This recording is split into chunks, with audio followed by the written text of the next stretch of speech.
Hello students, now we are going to take the narration. आज हम लोग narration पढ़ने जा रहे हैं। आप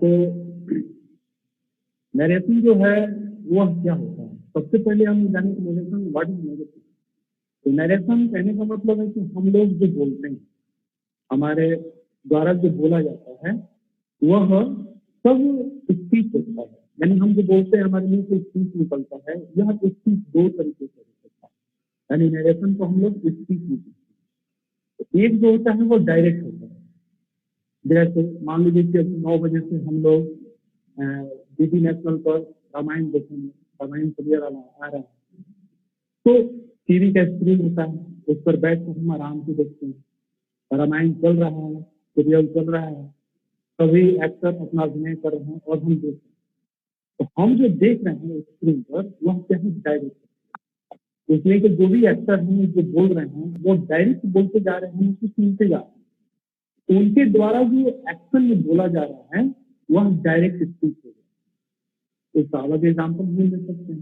जैसे मान लीजिए कि आप क्लास में बैठे हैं, आपके जो सब्जेक्ट टीचर है आपको पढ़ा रहे हैं और आप सुन रहे हैं, आप सुनते जा रहे हैं और वो बताते जा रहे हैं। तो ये क्या हुआ? डायरेक्ट स्पीच हो गया। आप इसमें डायरेक्ट लिसन कर रहे हैं, सुन रहे हैं। अब इनडायरेक्ट क्या होता है? जैसे मान लीजिए हमने आपको पहला चैप्टर ये पहला एग्जाम्पल बताया था, जैसे हम टीवी स्क्रीन पर रामायण देख रहे हैं। अगर आप किसी से बोलते हैं तुम रामायण देखा गया, तो नहीं बोलते तो देखिए नहीं, अरे तुम नहीं जानते हो, आज तो रामायण में ये दिखाया वो दिखाया, इस तरह से हुआ। यानी आपने रामायण का जो सीरियल चला किसी को आपने बताया, अपने दूसरे किसी अदर फ्रेंड से या अपने किसी मित्र से, लेकिन उसमें कुछ ना कुछ नए शब्द को जोड़ दिया। आपने कुछ चेंज नहीं किया। इसका जो समरी सारांश था आपने उसी को रखा, केवल चेंज कर दिया उसको। कोई नए नए शब्दों को, कुछ सेंटेंस को हेर फेर करके बोला आपने। इसका दूसरा एग्जाम्पल मैंने बताया था कि जैसे मान लीजिए आपके क्लास सब्जेक्ट टीचर आपको सब्जेक्ट कोई पढ़ा रहे हैं, तो ले रहे हैं, और मान लीजिए आपको कोई फ्रेंड नहीं आया, आज क्लास अटेंड नहीं किया, तो अगर आपका फ्रेंड पूछता है कि तुमको आज स्कूल गए थे, क्या पढ़ाई हुई, अरे तुम भी जानते हो, आपको हमारे आचार्य जी ने जो पढ़ाया, इस तरह से समझाया, बहुत अच्छा लगा, ये चीज था, आप सब उसे बताते हैं। तो क्लास में जो भी पढ़ाई गई चीज जो आप अपने अदर फ्रेंड्स को कहते हैं, तो वह क्या हो जाता है? इनडायरेक्ट स्पीच हो जाता है। ठीक है? तो इस तरह से नैरेशन के दो पार्ट हो गए। पहला डायरेक्ट स्पीच, क्योंकि हम डायरेक्ट किसी को सुनते हैं, और इनडायरेक्ट स्पीच उसके सुनी गई बातों को हम दूसरे से व्यक्त करते हैं या एक्सप्रेस करते हैं या बतलाते हैं। उस समय क्या होता है? कुछ हम नए सेंटेंस को जोड़ते हैं, कुछ नए वर्ड को जोड़ करके, और तब उसको एक्सप्लेन करते हैं, तो वह इनडायरेक्ट स्पीच हो जाता है। अब आप देखिए,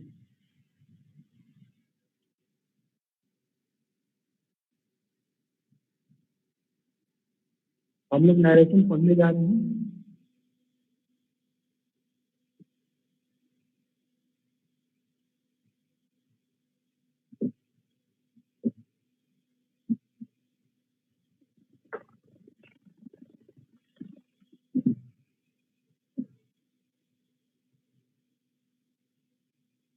ये हम अभी बताया आपको कि नरेशन के दो भाग हो गए।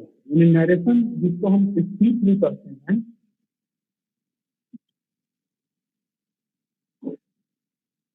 इसके दो पार्ट हो गए। पहला डायरेक्ट स्पीच और दूसरा इनडायरेक्ट स्पीच। हमको करना क्या है?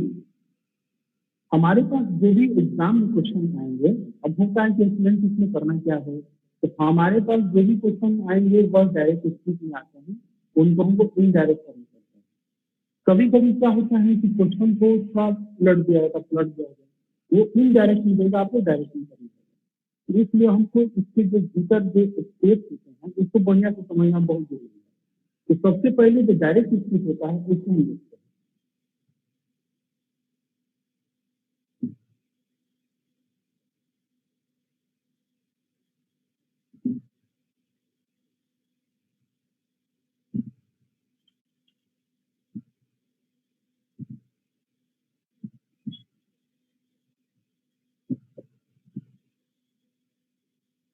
मेरे पास एक सेंटेंस है, आप देख रहे हैं बोर्ड पर।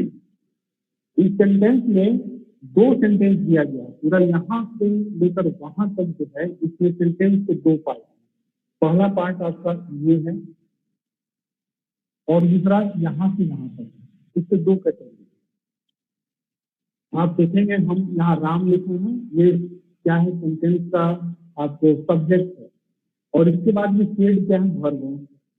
फिर यहाँ ये इन्वर्टेड कॉमा है, यहाँ से चल करके फिर मेरे पास एक नया सब्जेक्ट मिलता है, फिर एक नया वर्ब मिलता है, और इसके बाद ये अदर वर्ब। इस तरह से अगर हम देखते हैं तो इस वर्ब को हम क्या करते हैं, रिपोर्टिंग वर्ब करते हैं। आर से रिपोर्टिंग और वी से verb, R for reporting, V for verb. इसे कहा जाता है रिपोर्टिंग वर्ब। और यहाँ से लेकर यहाँ तक, यानी कि इन्वर्टेड कॉमा के अंदर के सेंटेंस को हम reported speech, R S reported speech. Clear? यानी कि मेरे पास जो सेंटेंस था यहाँ से वहां तक, इससे दो पार्ट में, पहला जो पार्ट था इसमें एक वर्ब था, यह रिपोर्टिंग वर्ब है, और इन्वर्टेड कॉमा के अंदर के जो सेंटेंस है, पूरा यहाँ से यहाँ तक को हम रिपोर्टेड स्पीच कहते हैं। और इस वर्ब को हम लोग वर्ब ऑफ रिपोर्टेड स्पीच कहा जाता है। इसको क्या कहा जाता है, वर्ब ऑफ रिपोर्टेड स्पीच। तो यहाँ तक अभी हमने समझ लिया, हम समझ लेंगे हम लोग नरेशन के दो पार्ट हो गए, डायरेक्ट स्पीच, इनडायरेक्ट स्पीच। इसके बाद आते हैं, एक हम सेंटेंस आपको दिए एग्जाम्पल के तौर पे कि Ram said he is going to market. इसमें राम सेड, ये दो सेंटेंस, ये पहला सेंटेंस यहाँ से यहाँ तक हो गया, इसमें एक वर्ब है जिसको हम रिपोर्टिंग वर्ब कहते हैं, और यहाँ से यहाँ तक जो सेंटेंस है इन्वर्टेड कॉमा के अंदर जो बंद है, उसको हम लोग रिपोर्टेड स्पीच कहते हैं। अब इसके बाद आगे देखते हैं।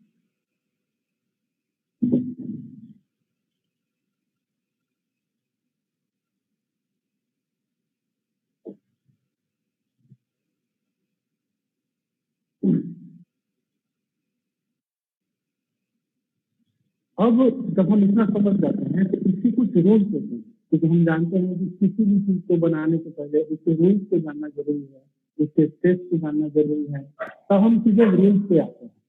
तो इसको अगर कोई कहे कि आप डायरेक्ट से इनडायरेक्ट में कन्वर्ट कीजिए, इसके रूल्स कुछ होते हैं जो इस प्रकार।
तरह से ये 4 नियम है। जनरल यहाँ से आपका ये रिपोर्टिंग वर्ब प्रेजेंट टेंस में है। रिपोर्टिंग वर्ब मैंने आपको एग्जांपल बताया था कि या कुछ होता है, अगर वो प्रेजेंट टेंस में होता है या फ्यूचर टेंस में होता है तब क्या होगा, इन्वर्टेड कॉमा के अंदर का जो टेंस है वो नहीं बदलेगा, टेंस उसी तरह हो जाएगा। तो बदलेगा क्या भाई, केवल आपका पर्सन बदल हो जाएगा, पर्सन। अब वो पर्सन बदलेगा कैसे, तो ये तीसरा है जो स्टेप है 1 2 3 SON, यानी 1 2 3 SON का मतलब ये फर्स्ट पर्सन है।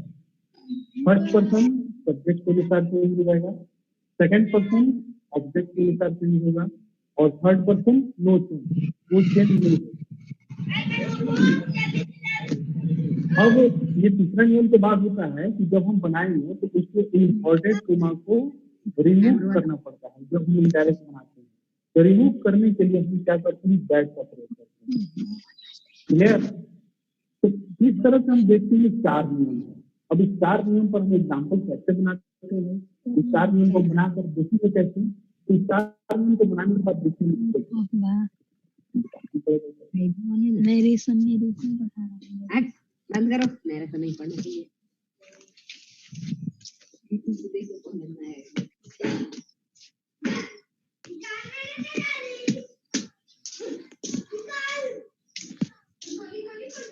अब हम यहाँ पर एक एग्जाम्पल लेते हैं। अभी जो मैंने रूल्स बनाया बताया उसको, उसी रूल्स पर मैं कुछ एग्जाम्पल बनाकर आपको दिखाता हूँ।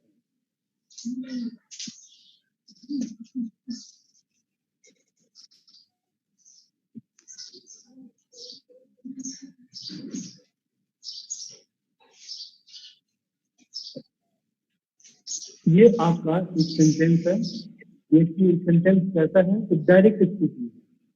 इसको हमको क्या करना है, इनडायरेक्ट बनाना है।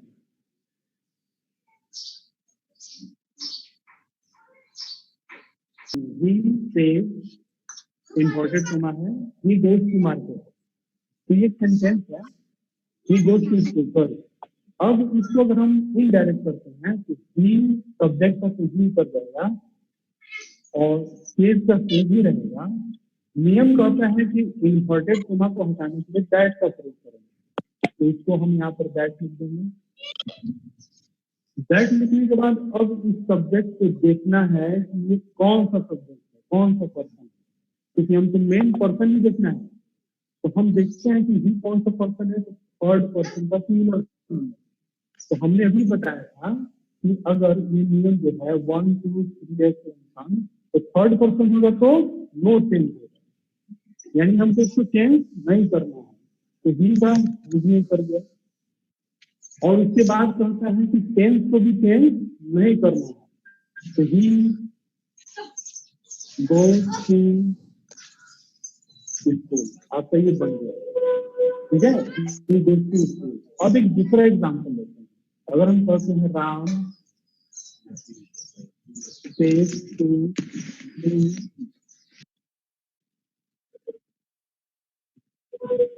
you are lucky। एक सेंटेंस हम एक और लेते हैं। राम से, राम कहता है किससे, मुझसे। यहाँ से यहाँ से सेंटेंस हो गया, तो पहले हम इसको बनाते हैं, तो राम का राम हो जाएगा। एक नियम जो है उसमें ऐड कर लीजिएगा, सेज टू अगर रहता है ये सेज टू या टेंस में बदल जाता है।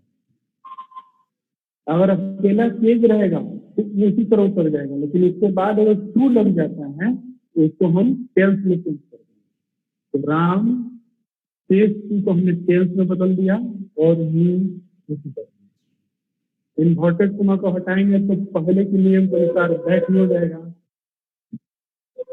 अब हम लोग थोड़ा इस पर आते हैं, जैसे ही आप इनडायरेक्ट यहाँ से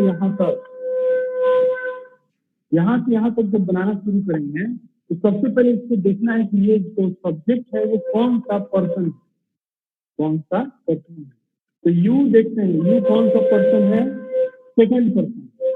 तो देखिए यहाँ पर लिखा हुआ है सेकेंड पर्सन किसके अनुसार चेंज होगा, ऑब्जेक्ट के अनुसार चेंज होगा।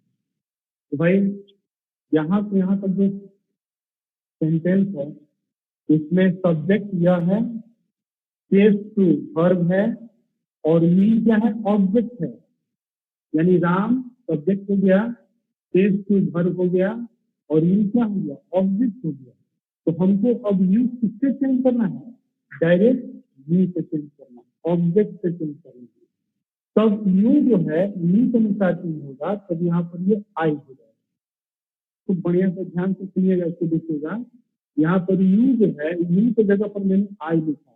इसका मेन कारण यही है कि यू जो है मेरा सब्जेक्ट, यह सेकंड पर्सन है और नियम कहता है कि सेकंड पर्सन हमेशा ऑब्जेक्ट के अनुसार ही चेंज होता है।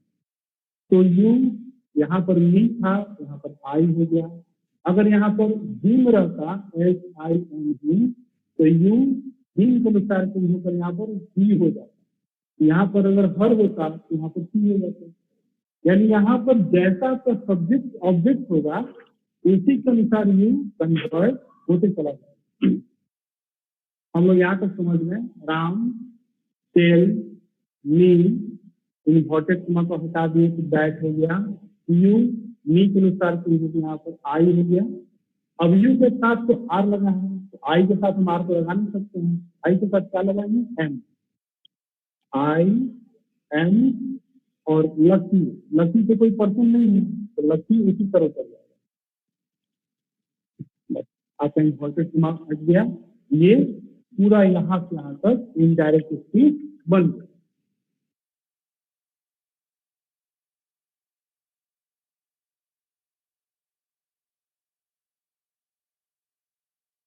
इस तरह से हम कोई भी सेंटेंस बना सकते हैं।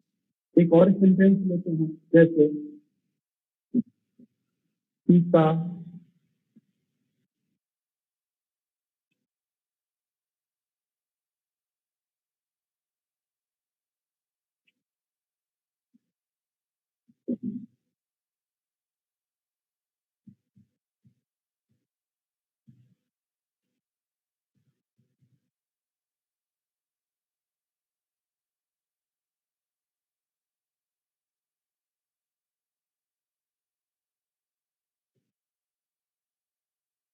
एक सेंटेंस मैंने इस तरह से बनाया, इसको सब देखिएगा बढ़िया से कैसे बनता है। इसको हमको क्या करना है, इनडायरेक्ट चेंज करना है। तो पहले जो हम बनाए हैं, एक नंबर और दो नंबर, जस्ट इसी के अनुसार यही बनेगा, लेकिन ये थोड़ा लंबा है। इसको देखिए कैसे बनाते हैं। ये सीता उतर गया, हम अभी बताएं केस टू रहेगा तो किसमें बदल जाएगा, टेल। इसको हम बताने के लिए क्या करना है, टेल्स कर देंगे। ये सीता हो गया, ये सेल्स की टेल्स में बदल गया। और राधा, राधा है तो इसी तरह उतर जाएगी। यहाँ तक हम समझ गए, सीता सेल्स की टेल्स में हो गया और राधा उतर गया। अब इन्वर्टेड कॉमा को हटाएंगे तो दैट हो जाएगा। दैट हो जाने के बाद हम आपको बताएं तो कभी भी नरेशन बनाते समय इन्वर्टेड कॉमा जहां से शुरू होता है वहां से थोड़ा सा रुक जाए और पर्सन को पहचान लें, क्योंकि मैक्सिमम गलतियां पर्सन से ही होती है। आप टेंस को पकड़ सकते हैं, किसी भी सेंटेंस को पकड़ सकते हैं, लेकिन पर्सन आपको कितना रिमूव करेगा किसी सेंटेंस में आकर, तो कहीं ना कहीं स्टूडेंट जाकर वहां बदला ही जाता है। तो दैट लगाने के बाद अब थोड़ा देर तक हम रुकेंगे और देखेंगे आई कौन सा पर्सन है ना। तो आई हम जो बॉक्स बनाए हैं, जैसे यहाँ पर बॉक्स था 1 2 3 एम। तो आई कौन सा पर्सन है भाई, तो फर्स्ट पर्सन है। हम लोग जानते हैं फर्स्ट पर्सन है, तो फर्स्ट पर्सन सब्जेक्ट के अनुसार चेंज होगा। अब हमको आप बता सकते हैं भाई, ये सीता सब्जेक्ट है और ये राधा ऑब्जेक्ट है। क्लियर है ना आपको। तो ये सीता सब्जेक्ट है, तो अब ये आई किससे चेंज होगा, तो डायरेक्ट सीता से चेंज होगा। तो आई जो है सीता जो एक गर्ल है उससे हम चेंज करेंगे तो आई क्या हो जाएगा, सी में बदल जाएगा। ये आई क्या हो गया, सी में बदल गया। क्यों, कैसे, तो हम सीधे देखते हैं कि यहाँ पर सीता सब्जेक्ट है और राधा ऑब्जेक्ट है। सीता के लिए हमने यहाँ पर सी किया। अगर यहाँ पर अगर राम होता या किसी लड़के का नाम होता तो अब ये तो ही लेते क्या होता है, सी लेते। वेरी गुड, हाँ वेरी गुड। आई के साथ तो शैल लगा है, तो हमारा सी के साथ विल लग जाएगा। और ये हेल्प है, तो हेल्प इसी तरह हो जाएगा।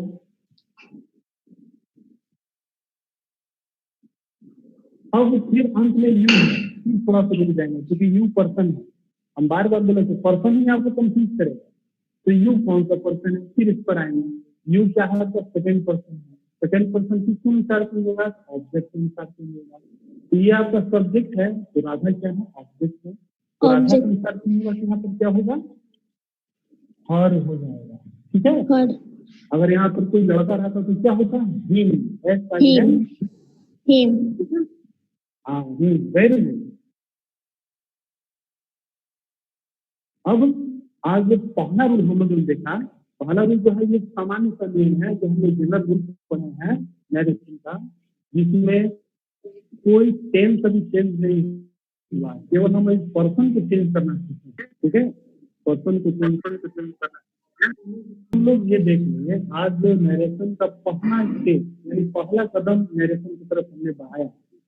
पहले कदम बढ़ाने पर हमको ये ध्यान पर रखना है कि अभी तो हम लोग नैरेशन का पहचान क्या होता है ना, उसका जो होता है बेस क्या होता है, उसको भी जाने। और नैरेशन का पहला रंग हमने सीखा। इस रील में हमने यह बताया कि आपको अगर मेन का नियम जो रूल है, 3 नियम है, इसको याद रखिएगा। अगर आपका रिपोर्टिंग वर्ब प्रेजेंट टेंस या फ्यूचर टेंस, तब उसका जो रिपोर्टेड स्पीच के अंदर का जो टेंस है वो नहीं बदलेगा। टेंस को ज्यों का त्यों ही छोड़ देगा। हाँ, क्या बदलेगा, पर्सन बदलेगा। इसमें पर्सन कैसे बदलेगा भाई, तो 1 2 3 सन, 123 जो सन है, ठीक है जी सन मतलब बेटा होता है ना भाई जी। तो नैरेशन का 123 जो बेटा है ना, भारत में हम लोग देखे हैं तो भाई कौरव के 100 पुत्र हैं, इसमें 123 जो है 23 एक्स्ट्रा हो गया है, तो ये ज्यादा उत्पात मचाएगा, आपको प्रॉब्लम करेगा। इसको समझना बहुत जरूरी है। इसमें लंबा सेंटेंस में लिया, आपको समझाया तो न्यू बात में आकर के हर मीटिंग हो जाएगा। अगर सेंटेंस कॉम्प्लेक्स कंपाउंड होते जाएगा तो कम से कम 5 6 7 8% बीच में आते चले जाएंगे, और सभी पर्सन को केयरफुली चेंज करते जाएंगे।